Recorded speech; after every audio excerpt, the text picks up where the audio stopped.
A e dini se ekziston një vend në hartën e botës pothuajse i panjohur për publikun e gjerë, por që mund të vendos fatin e ekonomisë globale.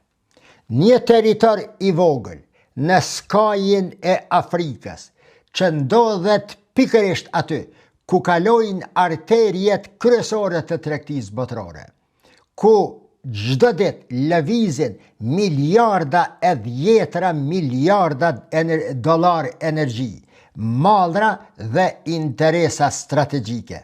Sot, teksa bota është e përqendruar në tensionet mes Shebas dhe Iranit dhe po presin me katër sy fillimin e negociatave, vazhdimin e tyre dhe epilogun e tyre, në heshtje është duke u përgatitur një përplasje edhe më e madhe për një vend që quhet Somaliland, tema e sotshme.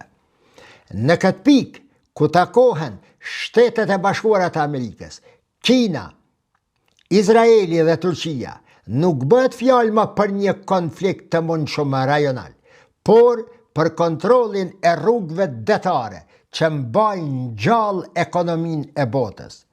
Kjo është gryka e Babul Mandab, porta që lidh detin e Kuq me oqeanin, që kalon për gjatë brigjeve të Somalilandit.